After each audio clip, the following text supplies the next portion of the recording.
பெரியோர்கள் சித்தர் பெருமக்கள் 17 சித்தர்கள் என்று சொல்லுவார்கள். 18 18 18ஆக 40க்கும் மேற்பட்ட சித்தர்கள் உலகத்திலே ஏற்பட்டு இருக்கிறார்கள். எல்லா இடங்களிலும் எல்லா காலங்களிலும் இருந்ததாக 18 சித்தர்களை மிக குறுகிய அளவில் 18 பேர் தான் எந்த காலத்திலும் எந்த யுகத்துக்கும் இருந்திருக்காங்க. அப்படின்றதுனால அந்த 18 சித்தர்களை நாம் இன்று வரலாற்றிலே பார்க்கிறோம். பல சித்தர் மகான்கள் இருந்திருக்கிறார்கள். சித்து என்றால் அறிவு. உலகியல் நடைமுறைகளை அறிந்தவர்கள் யாரோ அவர்கள் சித்தர்கள்.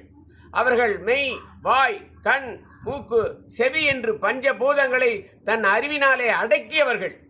உலகம் பஞ்சபூதங்களால் ஆக்கப்பட்டது. அந்த பஞ்சபூதங்களும் நம் உடம்பிலே இருக்கிறது. காற்று நம்ம உடம்புல இருக்குது, மூச்சு விடுறோம். நீர், சளி, தொந்தரவு இருக்குது.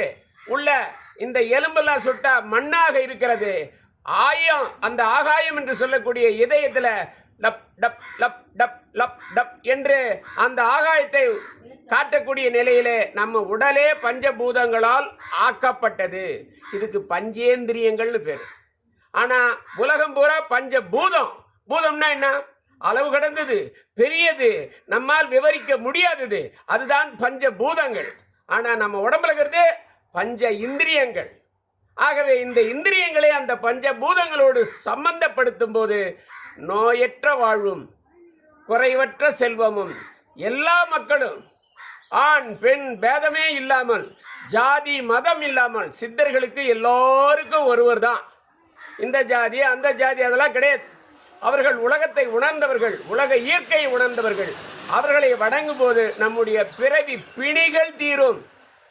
தெரியாமல் செய்தது, தெரிந்தும் அறியாமல் செய்தது, இப்படிப்பட்ட ஊழ்வினைகள் நம்மை சேரும்.